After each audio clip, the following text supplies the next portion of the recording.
It's opening day for Hot Docs in Toronto. The 11-day marathon of the informative, the quirky, the illuminating. It kicks off today. Pared down, though, this year, as we're going to talk about in just a second. The festival is dealing with funding struggles that has meant it's had to really cut things down. 168 documentaries from over 200 in previous years. But the quality, I know, is going to make up for the quantity, and Jackson Weaver is here with all the details. Jackson's eyes, he was telling me, they're kind of going round and round. You're seeing documentary after documentary. Thanks for coming in to tell us about it. Thanks. I think this is the highest percentage of films I've seen, both because of that reduced number, but also how many I've sat in front of in the past week.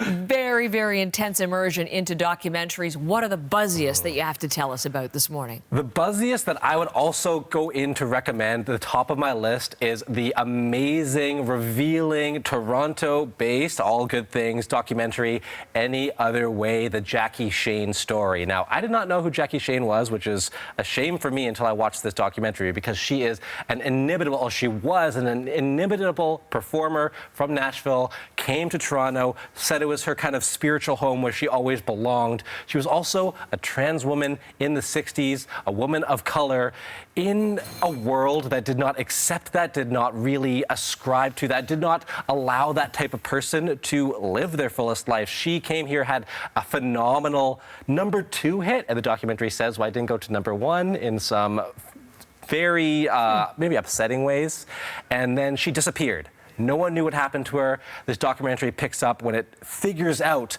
what happened to Jackie Shane. An incredible documentary from the NFB that I would absolutely recommend. Okay. Second, if you feel like crying, I think you'd like this other one. It's a film called Daughters. Now, this is a Netflix documentary. It comes out this summer on Netflix.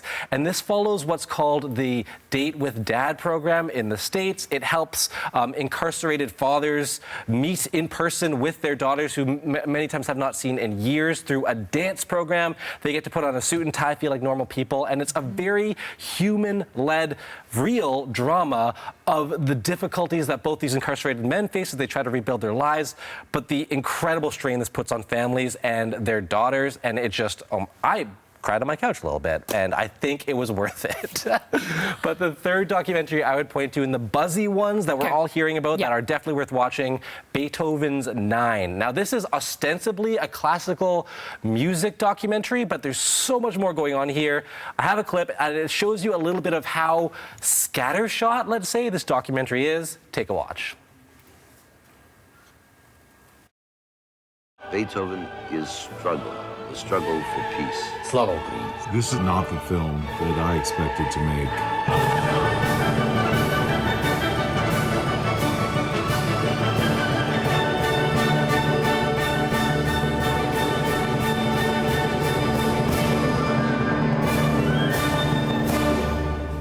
I'm in. That's a lot of adjectives, right? So this was a documentary that Larry Weinstein, a Canadian filmmaker, wanted to make about Beethoven's 9th Symphony. But as the October 7th tragedy occurred at the same time, where he had family members in Israel at the time, and when the war in Ukraine occurred, and numerous other things had intersections that he did not expect, it becomes something that's about humanity and the Enlightenment and what it means to be a person.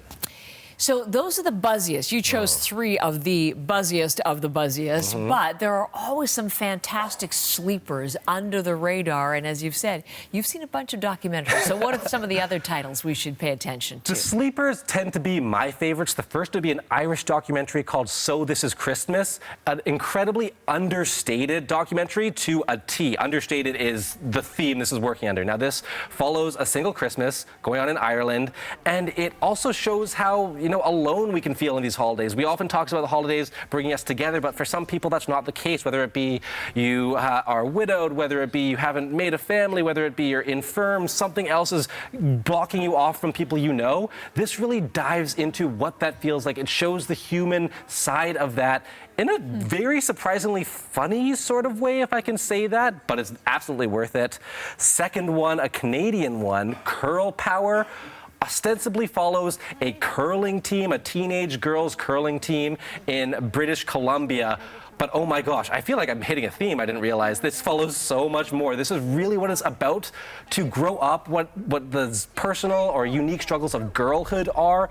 And this film, its director Josephine Anderson took the closest of microscopes of lenses on her characters. It's beautiful and affecting and sad. But in the third one, A New Kind of Wilderness, a fantastic documentary from Norway. Those are all the ones that I would point to. Unbelievable. They all look so good. And I'm looking at them. I mean, the cinematography is so fantastic. And then it's not filmed. These are real, you know, they're documentary, which hopefully will get people watching them and streaming them online and going, if able to do so in person.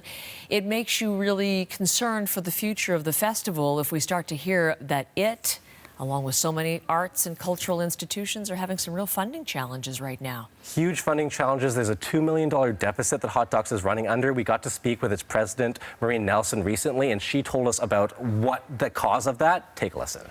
Especially now that there are no longer any sort of pandemic supports.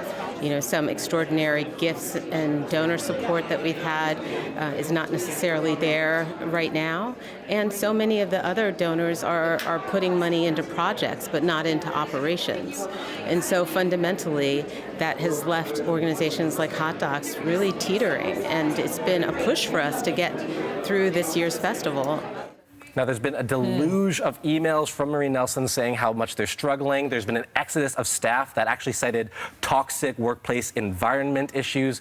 We spoke with numerous documentarians that actually pointed to the issues in the world of documentary. Streamers coming in wanting documentary series, not features. Things like To Make a Murderer and Tiger King that focus either on, you know, celebrity or crime. And the feature documentary is suffering behind all that. So there's lots of reasons at play, but it makes for concerning times if you're a fan of that type of film. Thank you for coming in, telling us about it. And if you want to read more about what Jackson thought, he has a piece up on the Hot Docs Festival on our website this morning. Thanks, and see you next time. Thank you.